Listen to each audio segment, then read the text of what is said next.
What's up? Not a whole ton. My roommate is finally moving in this weekend after 3 weeks, almost four, of me living by myself.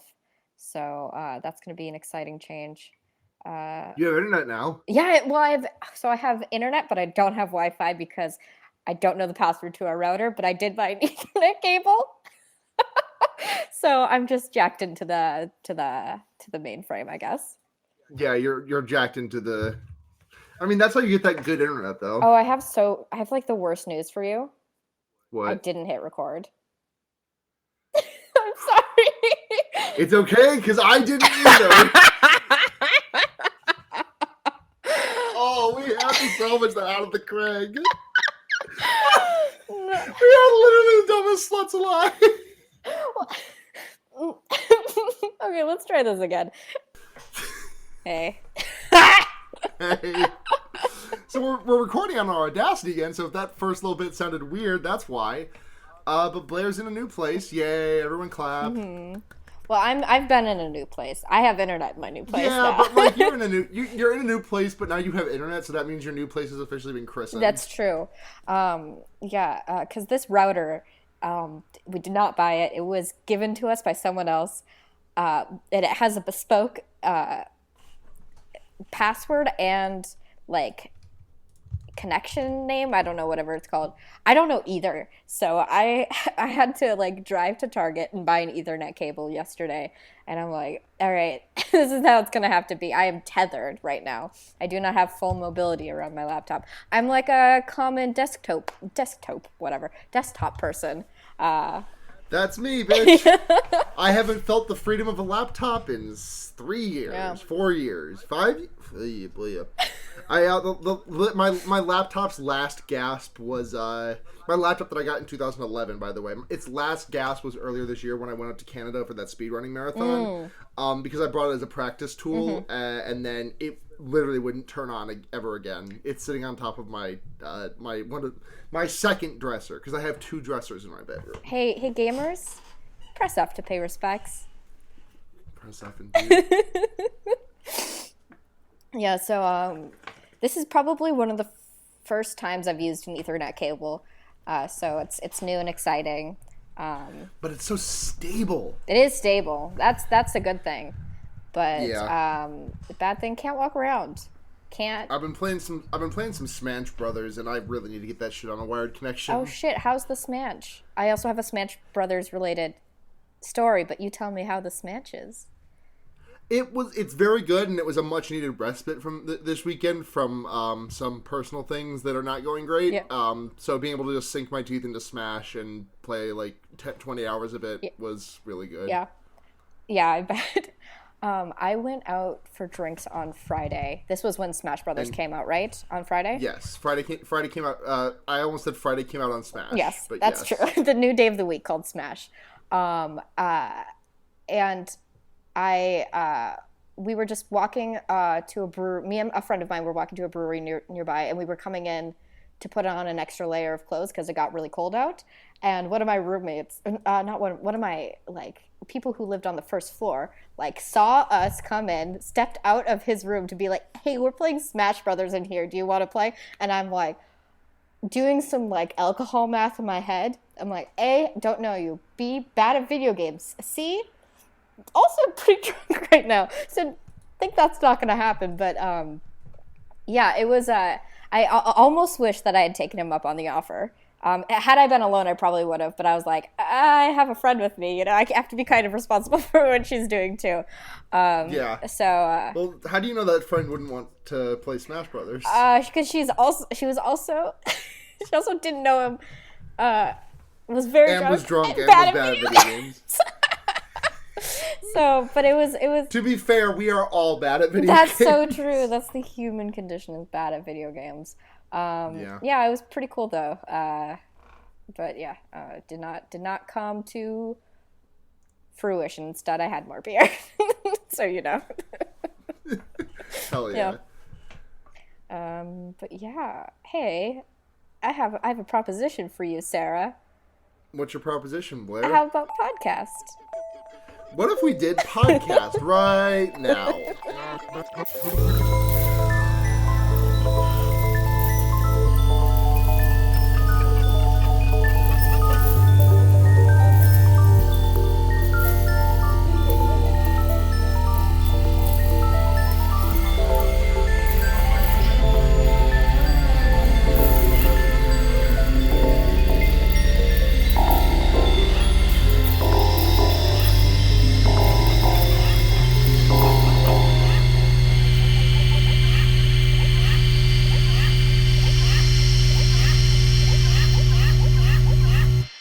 Welcome to Fear Braiding, everyone. It's your number one proto Black Swan podcast. Yeah. I'm Sara. I'm Blair. And fuck Darren And Aronofsky. Darren Aronofsky is a bitch-ass punk motherfucker who I will... It's not a threat, just a fact. Hey, that is... Well, okay. Cut that out. Cut that out. Darren Aronofsky is a punk-ass bitch motherfucker who I will slap clean across the face if given the opportunity. Yes. There we go. There's something legal you can say. Yeah.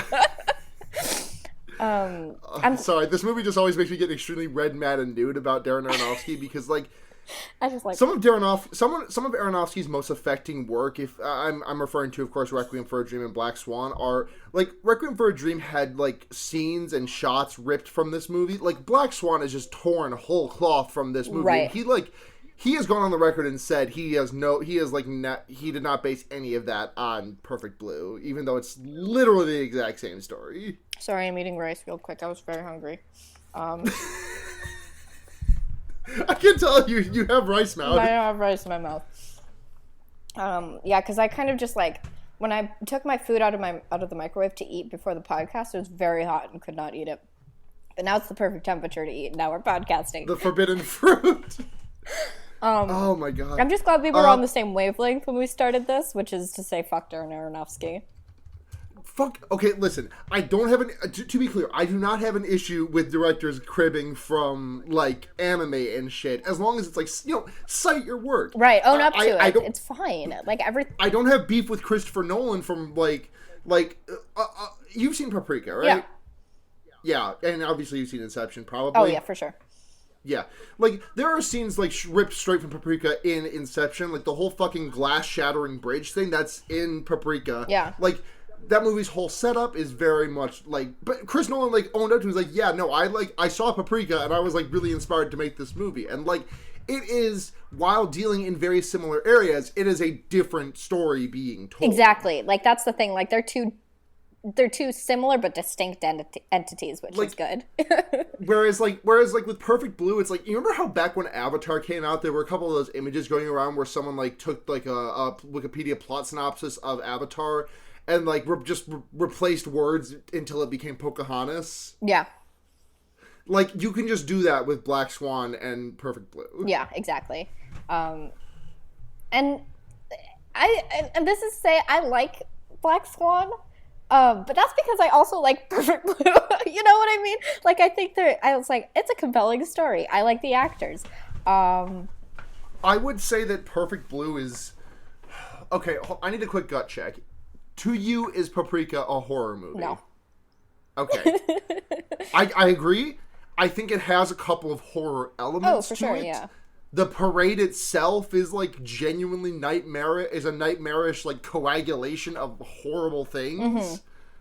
But it's not a horror movie. Because I was going to say, Perfect Blue is definitely, like, in my top 5 horror movies of all time. And I never list it because I always kind of forget that it classifies as a horror movie. It's more of a suspense thriller, but, like... There's enough gruesome imagery, for being horror. Mm-hmm. So... There is some imagery in this movie. Yeah. Yeah, this is a visually striking movie. Yeah, before we get into that, we gotta talk about upcominghorrormovies.com. There's really nothing going here. Like, we got a new Godzilla trailer, which I haven't watched because I haven't seen the original Godzilla. Yeah. Escape Room has officially been rated PG-13, so I'm not going to be seeing that movie. I mean, I'll still see it, but I now know what to expect from it. You know what I mean? That's still disappointing, though. Like, I want to see someone get, like, fucking flayed alive by an escape room machine, not just, like, some... Not actually flayed. I don't want to see that. That's, like... Flayed was the word that came out of my mouth, but it's not the word that came out of my brain. Yeah, I mean, Escape Room looks dope, but I want I feel like it should have leaned more into like Saw meets Final Destination sort of situation instead of and you need an R rating for that. Like, I know it's probably gauche of me to say so, but I sometimes just want to see people gruesomely murdered. Like, sometimes you just want to see someone gruesomely murdered, and like, I don't know. Like, I don't want the torture levels of it, which is why I can't, like, watch Saw or Hostel, because, like, those movies are just like, oh, hey, let's watch someone, like, get the skin peeled off of their arm, or, like... it's, like, the worst kind of torture, which is to say... Yeah. Any torture. Well, yeah. I just want to see someone go up in a very gory way. Yeah. Head lobbed clean off, like, immediately liquefied. Head cut in half at, like, the eye line. Yeah. Basically, all kinds of decapitations. There is nowhere you can slice the head directly through that I will not be happy. Just some sort of fun kind of instant death, you know? You can go full Fruit Ninja. No matter which way you Fruit Ninja someone's head, I'm going to be happy. Oh, word. No, that's legit. That's very real. Fruit Ninja. Hey, remember that? Hey, here's one for you. Flappy Bird. The Flappy Bird is within the recent consciousness, but Fruit Ninja? 5 years. 5 years? When was Flappy Bird? I was going to say 2015. I was definitely in college when Flappy Bird was a thing. Flappy Bird is over 5 years old. You are fucking with me. Worldwide release of May 24th, 2013. When did it go offline? It went offline on February 10th, 2014. That is fucking insane. I know. I was like, oh, for sure I was like a sophomore in college at that point. No, I was a senior in high school. What? Yeah. Remember how people were selling phones with like Flappy Bird installed on it? Yes, I do remember that. I wonder if you can do that with Tumblr. No. You definitely... Have I said this as much on the podcast? I think I did. Deleted Tumblr off my phone. Can't get it back. Did not think about the consequences of my actions. But I almost wanted to keep Flappy... The consequence of your actions is that you're not hate reading bullshit all day anymore. Well, now that I'm connected to the internet, I can still hate read bullshit if I want to. I'm not. Yeah, but like, you can't do it mobilely anymore. That's true. Not while I'm on the go. I remember... keeping Flappy Bird on my phone for longer than I probably would have normally because it fucking sucked to play, like it wasn't fun. But just because it was like, oh, now I can't download this thing again. But then I like played it and I was like, man, I keep dying really early because I'm bad at this and it's not fun. So then I deleted it. Anyway, that's my really compelling story about Flappy Bird. Yeah. You enjoy hearing about that? Flappy Bird truly was the PT of our time. Well, I think PT was the PT of our time. I mean, yeah, PT was the PT of our time, very much so. Flappy Bird and PT are two sides of the same coin. Oh, yeah. Mm-hmm. Oh, yeah, exactly. One was shelved entirely. One was deleted entirely due to corporate greed. The other was removed because the creator had a change of heart about it and felt bad about it. I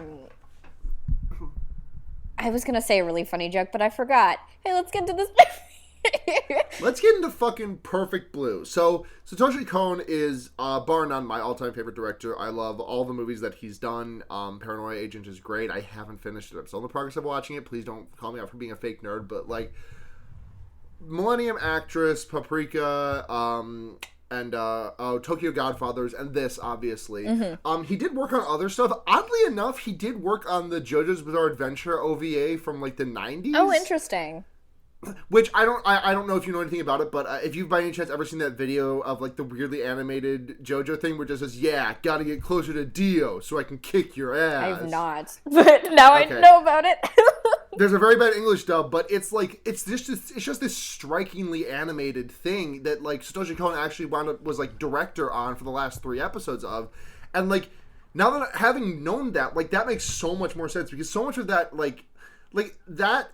The end of that OVA is very much like playing in the liminal spaces that Kon fucking loves to just muddle around in. Mm-hmm.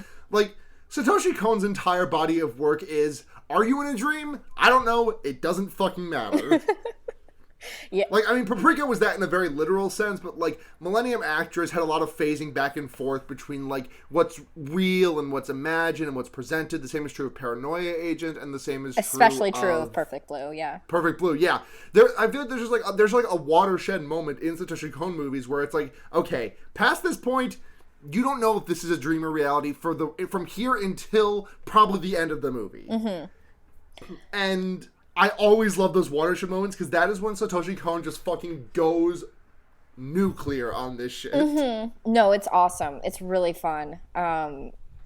Because this is also notably the one directorial thing that Satoshi Kon did not do in collaboration with Susumu Hirasawa. Actually, I don't know if that's true because I don't think Hirasawa did Tokyo Godfathers either. But I digress. I only mention this because Susumu Hirasawa is the composer who did the soundtracks for Paranoia Agent, and Millennium Actress and Paprika, and all three of those soundtracks are gorgeous and they make me cry. He also did work on Tekkon Kinkri, which is another anime movie that I fucking love, but that's not a horror movie, so that's... Sorry, I get really fucking excited about Satoshi Kon, and I'm kind of hard to shut up about it. Damn! You watch anime, huh? Huh, you watch an anime sometimes? Okay. So I bring up Susumu Hirasawa because I've always been of the opinion that Hirasawa is phenomenal at, like, playing in the... He plays very much in the same liminal sort of dreamlike spaces with his soundscapes that Satoshi Kon creates with his filmography. They were really just a perfect pair of director and composer. Mm-hmm. I mean...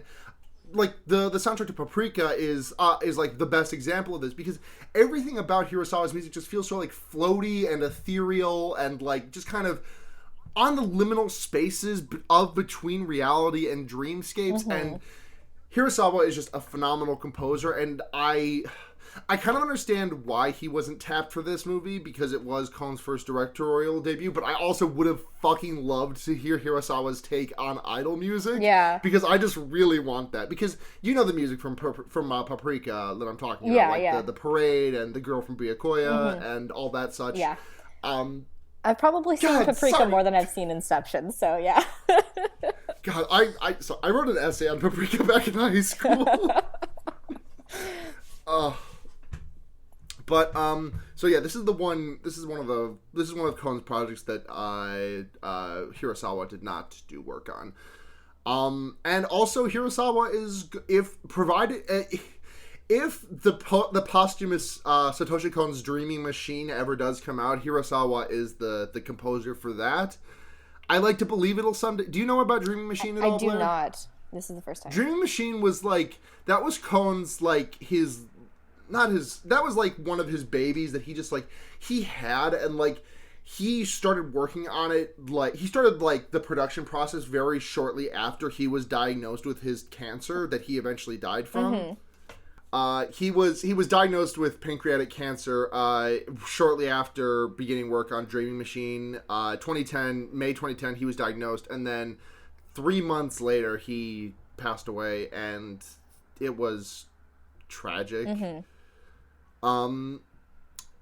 Dreaming Machine has been like Masayo Maruyama, who is a producer at MAPPA. He is someone who is like basically Kon's dying wish was for Maruyama to finish Dreaming Machine, to get people together to finish Dreaming Machine. It was his like it was Kon's swan song, mm-hmm. and Maruyama has been trying fastidiously for these past like 8 fucking years to get this made. Yeah.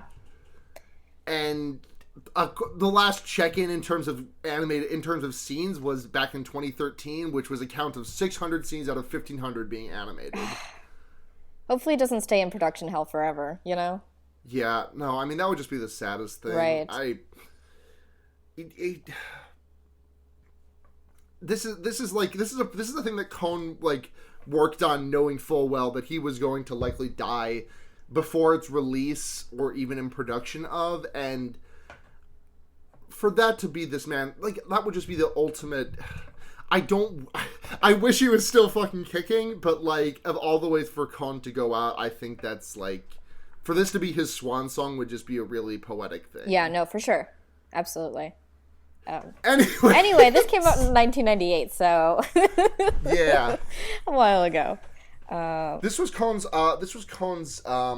Like I said, this was Kon's feature film directorial debut. Like I said, he did work on the JoJo's Bizarre Adventure OVA before then, but this was his first time directing a feature film himself.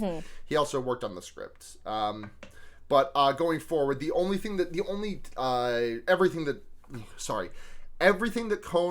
every movie that Kon put out, he directed and wrote, and the exception being Paranoia Agent, because that was written by discrete writers, because that's how a 13-episode thing does work. Right, yeah.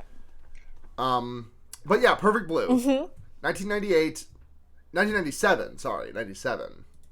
Well, July 97, February 98, depending. Yeah, it depends on who you ask. Well, yeah. But so this movie centers on the very famous idol known as Mima, who I kept calling Mommy for like the entire duration of my note, because I was just thinking I was just confusing her with the Puella Madoka or Puella Magi Madoka Magica girl of Mommy. Yeah, I'm familiar. Yeah. No, this one's. That's right. You've seen like 3 anime. I've actually seen a lot of anime. I just don't watch them anymore. Oh yeah, that's right. I forgot about that. Yeah, we can talk shop about anime, but just not anything that's come out in the past like decade. Or 5 years, I guess. Well, the first shot of this movie is just, it always, like, the opening scene of this movie is phenomenal to me. Like, this entire movie is phenomenal to me, and I'm just going to be nutting this entire episode, so apologies for that, but this is my fucking wheelhouse. The opening scene was just like this Super Sentai Power Rangers bullshit happening at this, like, and like I remember seeing these things like when I was a kid, because they would sometimes come to like the local festivals and do like some Power Rangers ass shit. Like this when I was very young. They don't do this anymore, but like I do distinctly remember seeing this shit, and that was in America, so I imagine it was a relatively common thing in Japan. For sure. But so Mima, along with her 2 friends, who I don't even know if they're given names. I don't know. I don't remember if they are. I don't think they are, actually. Yeah. They only have, well, maybe in passing, but they have like maybe 5 lines between the 2 of them. So yeah, well, and then they have a podcast later. Well, yeah, that's true. But so they do their song, and there are some like fucking street toughs posturing around the event, and there's also these fucking hipsters that are just like constantly providing a framing device for like the it's not a framing device, sorry, it's like a surrogate for the public writ large and how they're responding to the ongoings of the idol industry. Cham, which was Mima's former idol group, and how Mima has moved on from the idol group of Cham, and they're just kind of like there constantly every 15 to 20 minutes just to be like, so this is what the public thinks of what's happening right now. Right, yeah. At the very dregs of society. Yeah. The absolute salt of the earth, these people. And we also get introduced to a character who's kind of framed as our antagonist. Yes. Me-Mania, who... Yeah. Who is this motherfucker scared the shit out of me when I saw this movie first when I was like 14 or 15, which is way too young to see this movie. Oh, for sure. Yeah. But that motherfucker scared the piss out of me when I was a kid.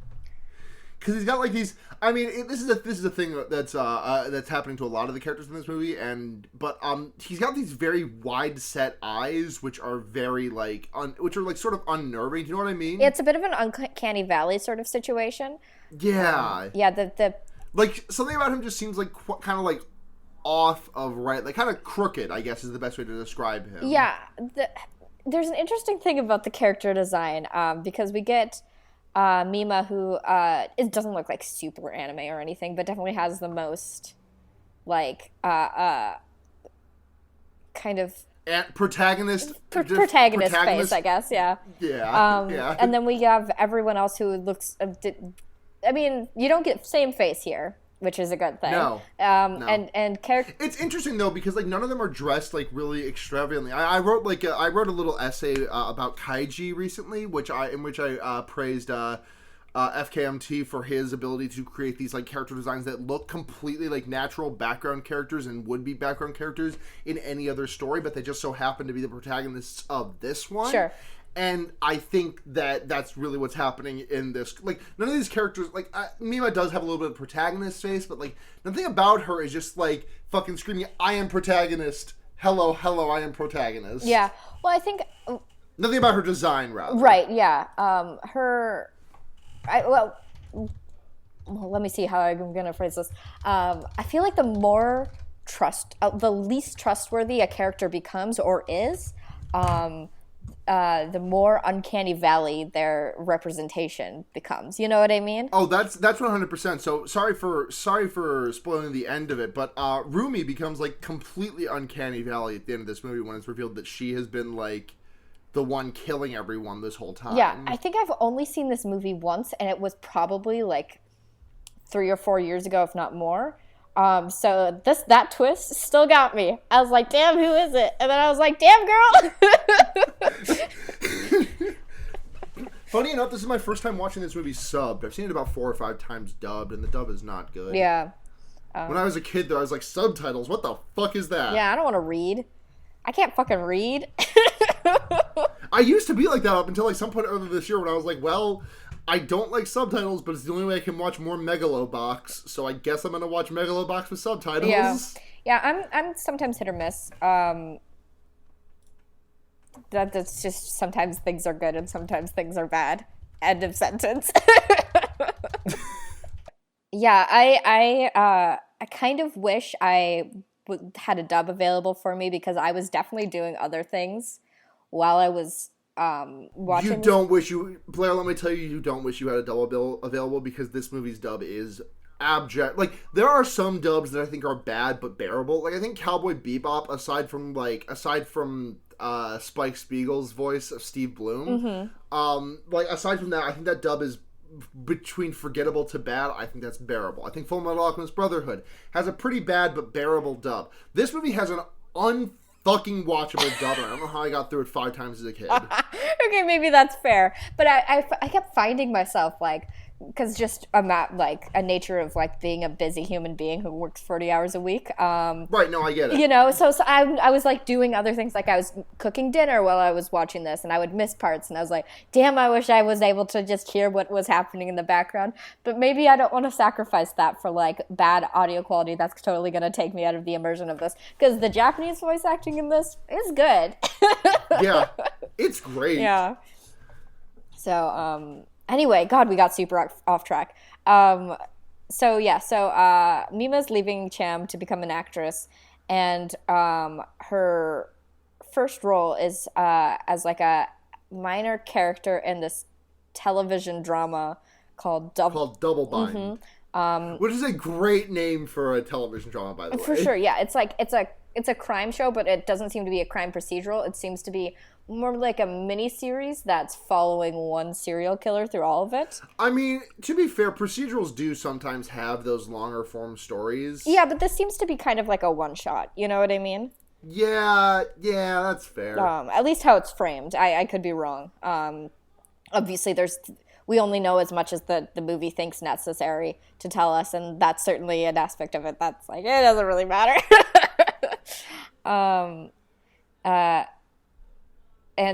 She gets one line because everyone's really worried about conflicting with her pop idol schedule.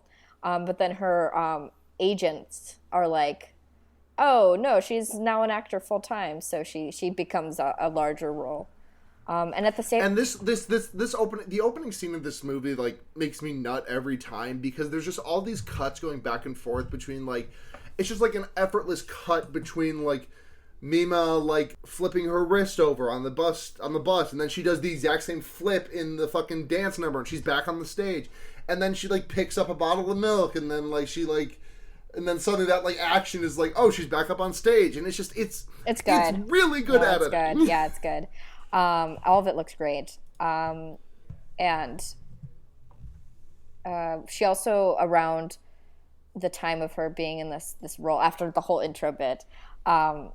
She learns about a website called Mima's Room, and this is I feel like this came out. Well, maybe 97 is justified.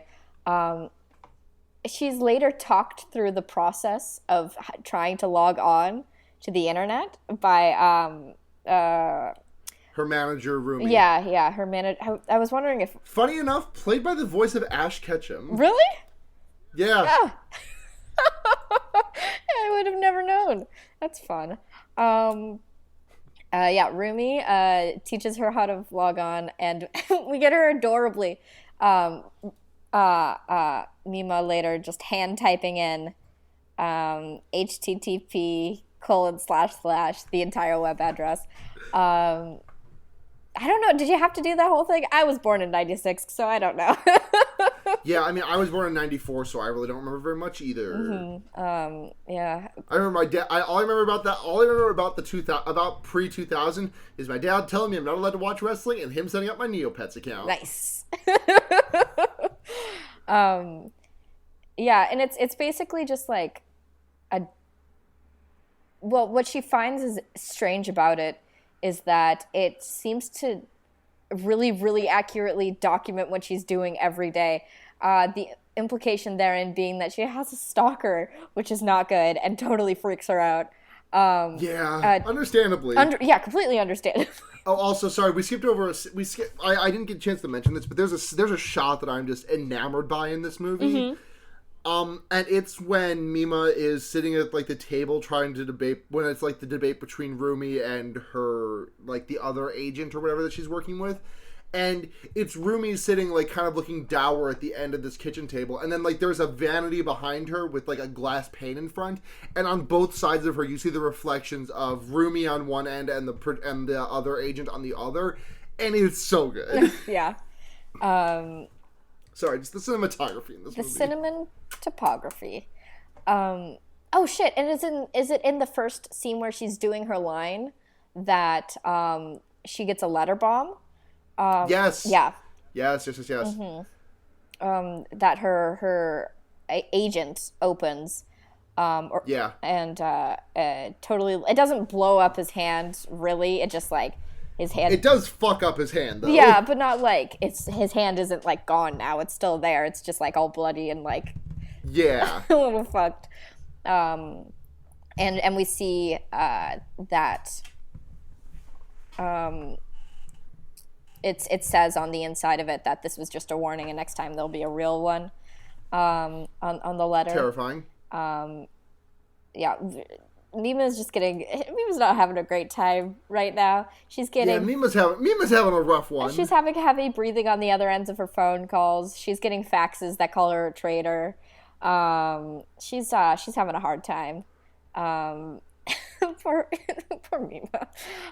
But she's poor fucking Mima. She's getting a bigger role in Double Bind, which much to great news, Mima. You're getting a bigger role. Oh boy, can't wait to do it. You're going to get raped. Yeah, Jesus, it's rough. Like I would not. This movie is. Hey, trigger warning to everyone. This movie gets really rough. Huge trigger warning. Yeah. The thing is, I normally hate any scene about sexual assault directed by a man. Uh-huh. I don't despise... Like, this one is definitely viscerally upsetting, and that is also the intent, but also, like, this is a tipping point for the character of Mima. Well, because... I think it's directly, not satirical, critiquing exploitation media. Yes, absolutely. You know? So, I think there's a justification in it. Like, I mean, this is the weirdest poll to have here, but, like, do you remember back in, like, 2008 or whatever, when there was that CSI episode where Justin Bieber died? Yes. It's a very similar vibe on a different plane to me. Mm-hmm. It's just, like, the exploitation of celebrity, that you see these high-ups, that you see these people so successful, and you want to see them being brought down a peg for no reason other than you're feeling insufficient or whatever. Right. It's also... I mean, to be fair, Justin Bieber did kind of wind up being, like, a shithead, but, like... Yeah. It's also this thing we have a lot with especially like Disney Channel celebrities, where as soon as it's like this this like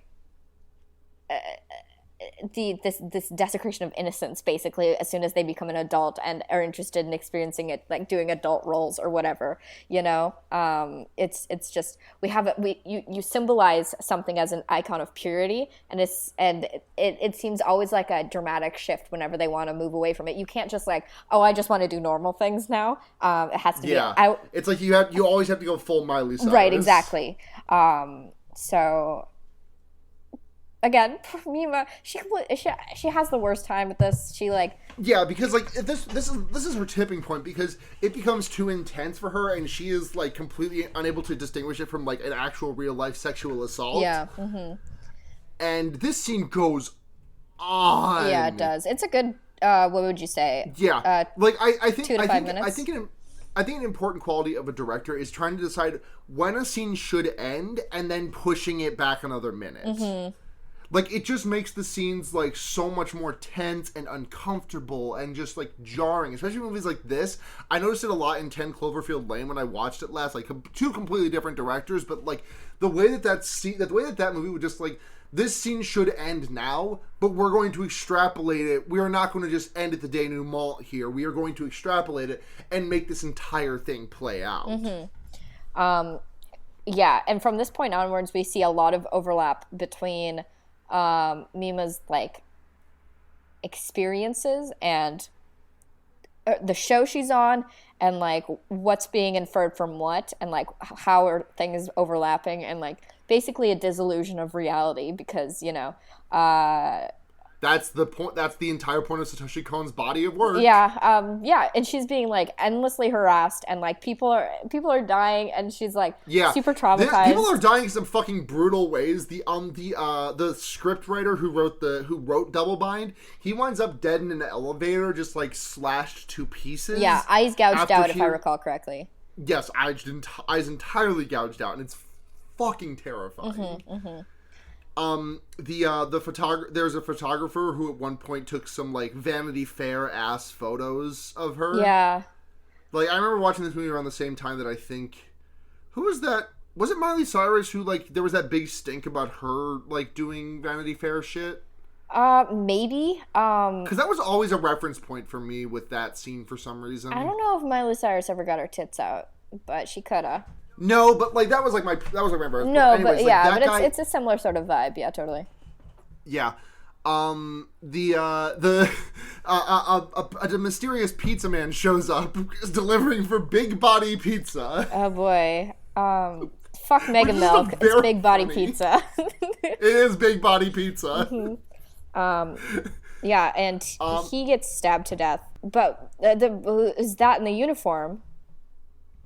You know, it's Mima. You know it's Mima this whole time, because there's that scene that wound up on the cover of the DVD of like a projector of showing her at like in Double Bind, and then like that is being overlaid on her face with the bloody screwdriver stabbing into the cameraman's eyes. Damn, spoilers.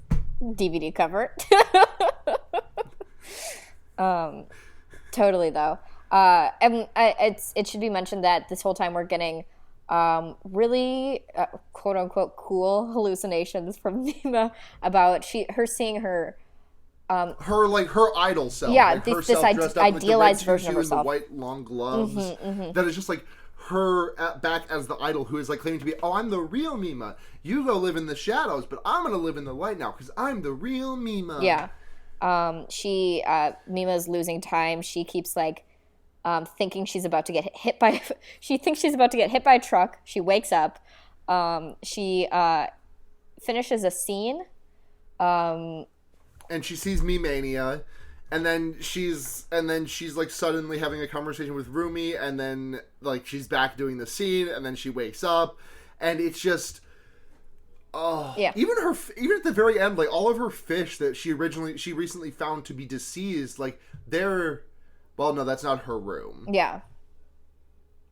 I'm getting ahead of myself. But yeah, I think what's one of my favorite instances of that is that there's this one place where reality and fiction blend into each other in a really deliciously confusing way. I mean, I get it, like, after the scene is done, but while it's happening, I'm like, damn, what the hell? Where she's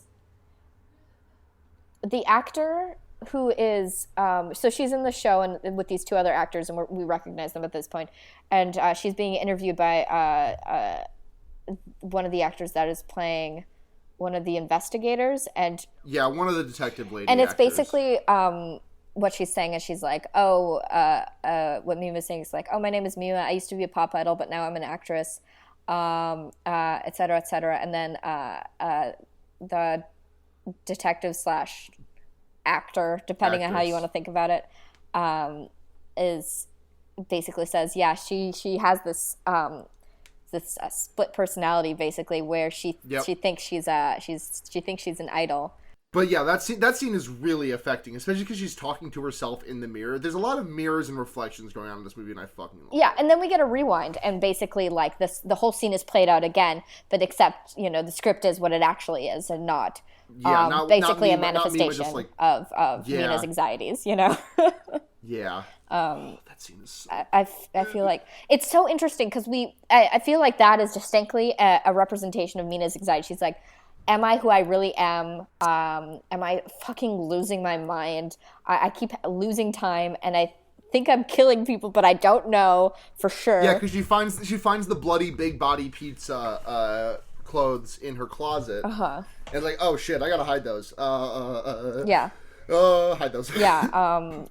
It's like, but at the same time, it also, her anxieties parallel the actual conclusion of this movie in a really crazy. It's just, it's this overlap with reality and hallucination that's really interesting. Reality, hallucination, and fiction, because like the double bind like script is like somewhat prescient of what's happening to Mima in real life. And also her hallucinations. Right, yeah. And we don't really know how much of that is like one influence in the other, or vice versa. Like, is Mima's time on double bind... I mean, Mima's time on double bind is obviously influencing her hallucinations, but like, to what extent? It's just so good. And then, so they finish filming the show, and they're gonna do like an after party, and Mima gets a little lost on the way. She gets fucking grabbed by Mean Mania, and basically like chased down the hall and like assaulted by him until she slams him in the head with a hammer. And like the fucking dead stop in that scene is so jarring because it is an overload. The soundtrack is becoming cacophonous, and like all the visuals, it's just like rapidly cutting. You see her grab this hammer, and it just like clonks on the side of his head, and just everything stops. Right. And it is so effective. It is so impactful. You feel the hit of that hammer as an audience member with zero Foley work. For sure, yeah. It's good. Also, I feel like you can do that shit so much better in animated movies than you can in live action. Well, you just can stretch reality so much more in animated movies than you can, which I think why this movie benefits so much more from being in the medium that it is, and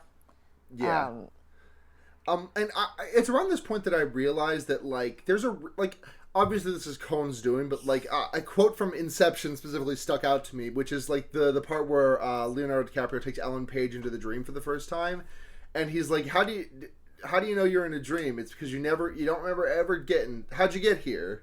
Right. And like a lot of Satoshi Kon's scenes do not like have a beginning or an end. It's just kind of like the characters are in media res a lot of the time. Yeah, for sure. And it's just like you are there, and that is part of the reason that it feels so liminal, because there is no lead up or like lead down.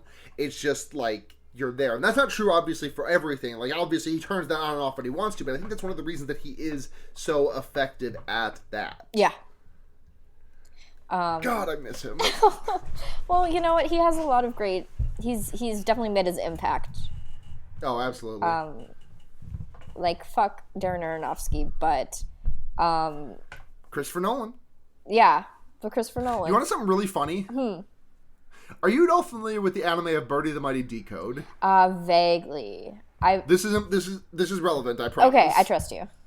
Okay, so Birdie the Mighty Decode, for those of you unfamiliar, it is it was like a mid-2000s remake of a 1980s anime called Birdie the Mighty, or Tetsuwan Birdie. It was a very, like, Ranma one-half-ass show in that it was, like, very proto-trans for a lot of people. Like, it is not often listed as second in command.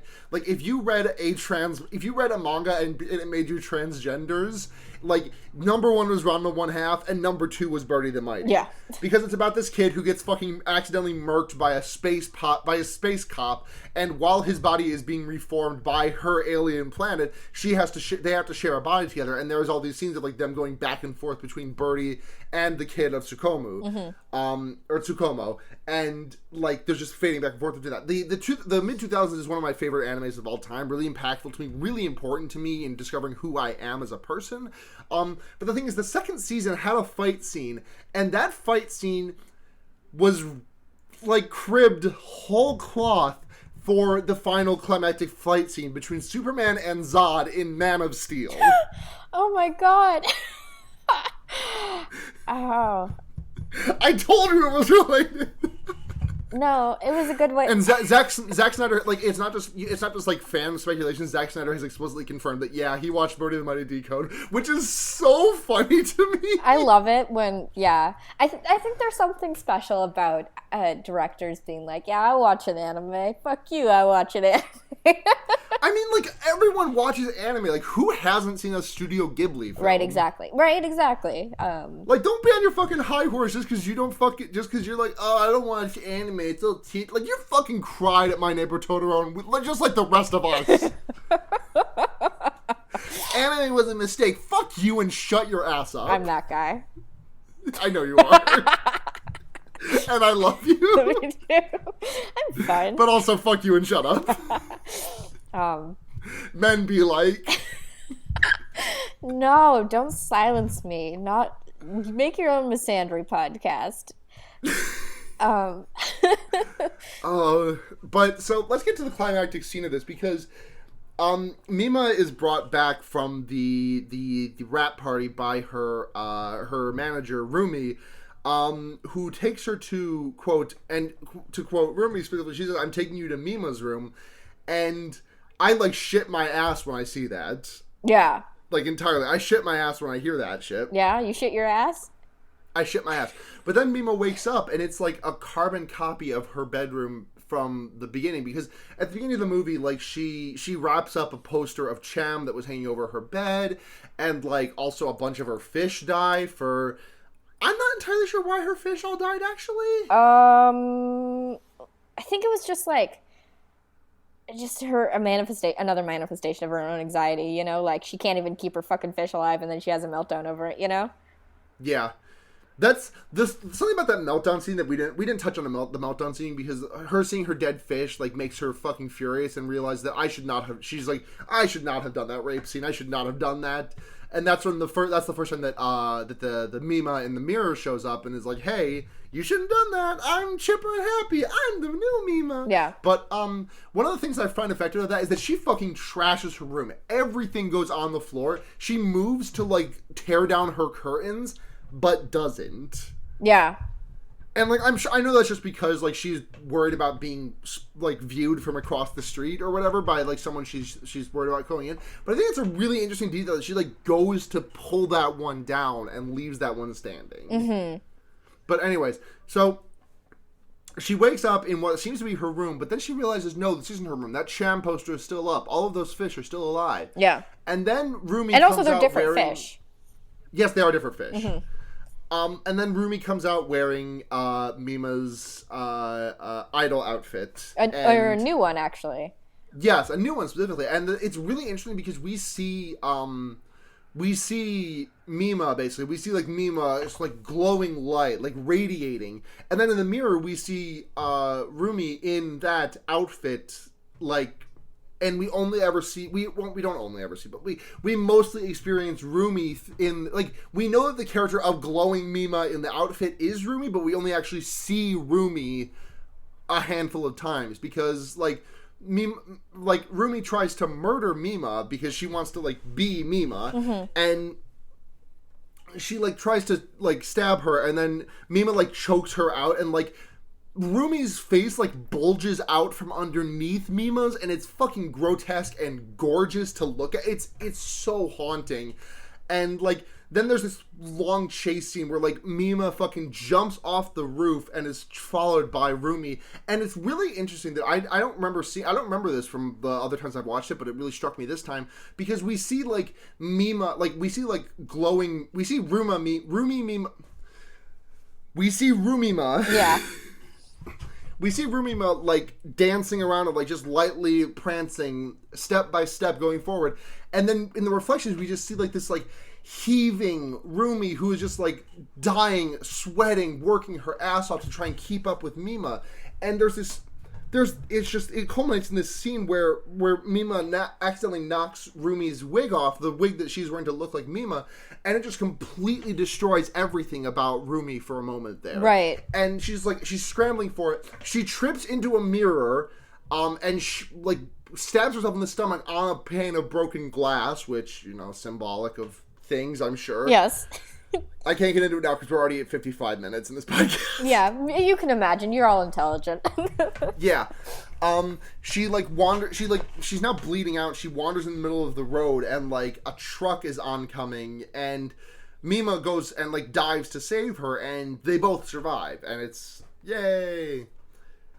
Yep. And then the movie ends with a little coda at the end, which is Mima showing up at the mental the mental institution to visit Rumi, who still, like, thinks that she is Mima, but sometimes is Rumi also. Mm-hmm. And Mima, like, leaves her flowers and stuff, and then one of the nurses comments as Mima leaves and is like, "Was that really Mima-chan? I think that was just a lookalike." And then Mima in her car looks in the mirror and says, "Nope, I'm the real me." And that's the movie. And that's the way the movie ends. Yeah, it's good. No, it's super good. It really is. It really is. Like, based on the other content in this movie, I kind of always feel like this movie is about to, like, pull the rug out from under me and be like, actually, she was the like, the crazy one all along, and she's the man. But it's just like it's a hopeful ending. Yeah, it is. It's definitely about, a lot of things. Hey, yeah. Let's open this. It's about a lot of things. This movie is extremely about the self-identity and also the exploitation of the female body by the entertainment industry. For sure. Specifically the idol industry, which is like its own beast into and of itself.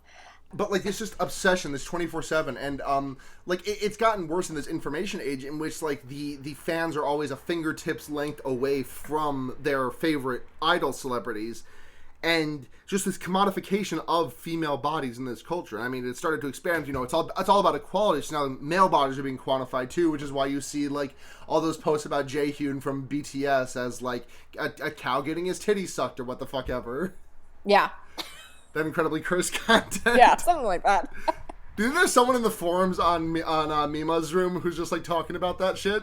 If there is, I totally missed it, but I trust you. It's canon. It's in there. Sure. You had to squint. We see what we want to see, Sarah. Yeah. But, God, on a scale of 0 to 5 big body pizzas, how many pies are you giving this bad boy? Because I'm giving it a full 5. Oh, for sure. Easily. Oh, for sure. This is one of my favorite Japanese animated movies.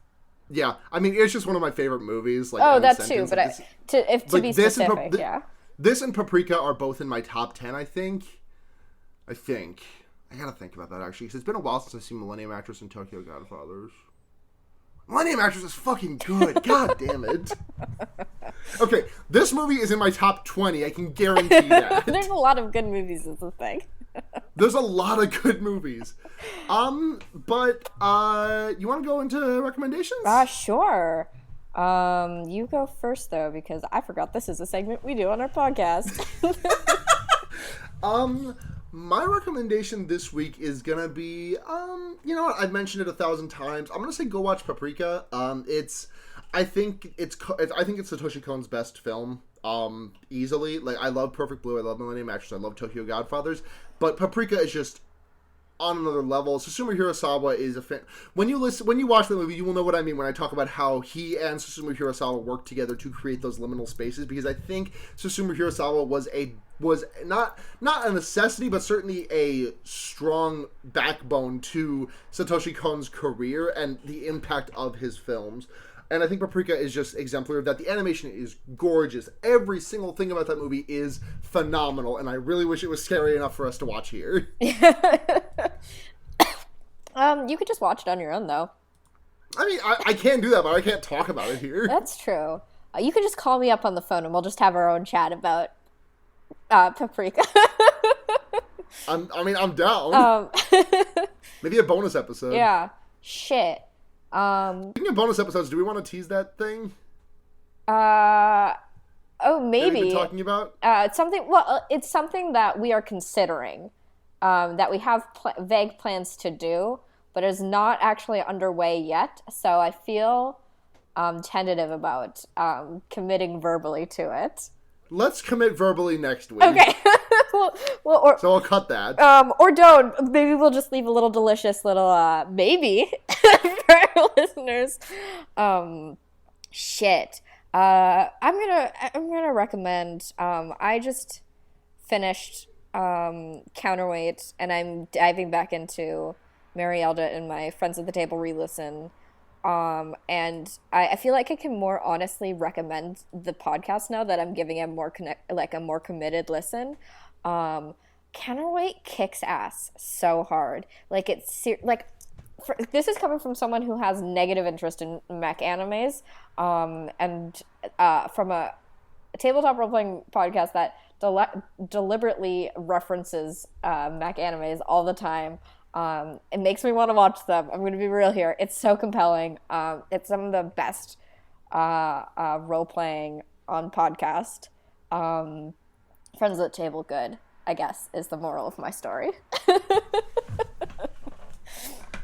Yeah. But that's going to do it for this week's episode of Fear Baiting. Thank you for listening to me just fucking mark out for 50 minutes. But listen, Blair's gotten to do it so many times, so every once in a while, we do a movie that's just all about me. Look, I like this movie too. I think we're on the same wavelength here. I know, but this is my, Satoshi Kon is he's my fucking guy. Yeah. Mm-hmm. Satoshi Kon films were my special interest for 6 months in high school, and that interest died down. It never went away. Yeah. But thank you so much for listening. We will catch you next week with I'm gonna say this something with this. We'll save it for the end after all we do our plugs and shoutouts. So first of all, thank you to all of our patrons. Patreon.com/fearbaiting. $1 a month gets you access to any and all of our bonus content. $5 a month gets you your name right on the show, and also you get to send us a message. Send us a message, folks. And $10 a month you get to make us watch a movie. It has to be scarier than The Love Witch. And we also shout you out. Thank you to Michael Kaiser, Paul Moran, Kit Spindler, Paul Bechtel, and Sophie. We love you. Yep, we're on Fear Baiting, pretty much on Twitter, and that's it. Uh-huh. I mean, we do have a Tumblr, but that website's going to be gone, and we talk about Jason Voorhees' fat titty too much to... He's just the one? Just the one fat titty? He's got one. Jason Voorhees averages a B cup, but he's just got one giant titty. In my dreams, though. In my dreams, he has the biggest titties. No, the singular titty. He's hanging a D cup brain on one side. Don't like that. Like I said, he averages a B cup. His left side went flat as a board. Right side, anime size. He's 1/2 Mega Milk. And that's why he kills people. To become the full Mega Milk. Yes. If you want to find me, I am at SunhatZhania on Twitter, or, nope. You can also listen to our sister podcast, The Wonder Yerks, where Blair, Seda, and I talk about Animorphs. It's a fucking great books. I love those books so much. Yeah. You can also listen to me on Henry Kissinger's Pokemon Going to Die, the Leftism podcast, where we recently added 2 new hosts. Yeah. Roy of this show and Alex Leafcrunch, who I want to have on someday, but haven't had a chance to get her on yet. Yeah. If you want to find me online, you can do so at BlairKitch on Twitter or basically anywhere else. I have complete brand consistency. And LinkedIn.com/BlairKitch. Yeah, something like that. And thank you so much to Noisepace for hosting us. Yes, thank you. You can check out the rest of the podcast there on that network at noisepace.xyz. We're legally required to say XYZ because it was made by a Canadian. Canada's fake. Canada is fake. One of my in the HKIP server, one of my friends has a habit of calling Canadian dollars CAD. He calls them cuck-ass dollars. Well, that makes the thing that I just said way more polite in comparison. But yeah. Hey, catch us next week. Thank you as always to Seda for our incredible intro, outro music. Yeah. Thank you so much. GayGothVibes.online. We love Seda. Patronize them with your money. And we will catch you next week with the Netflix movie Cam, which I feel like is in a similar vein to this one. I am so excited that this was your pick. I was going to make it my next. If you didn't make it your pick, I was going to make it my next pick because I still haven't had a chance to sit down and watch it. It's so good. It's going to blow your mind. And it's going to blow all Talking your about all speaking your of doppelgangers, what is this? What is this, a theme month? Well, I was struggling thinking, like, what am I going to say is going to be our next movie? Then I was like, oh, of course. It's the one that made me directly think of the movie we watched this week. So, yeah. Hell yeah. I would not say to. So catch. Yeah, but anyway. Thanks for your patience with our inconsistency. Blair's been moving. I've been in hell. So yeah. But now I have stable internet, so things should be really smooth from here on out. Unless I continue to be in hell. Yeah. You never know. Yeah. But until next week, I'm Sara. I have been Blair. And remember, you can put a fucked up guy anywhere. Good night. Damn.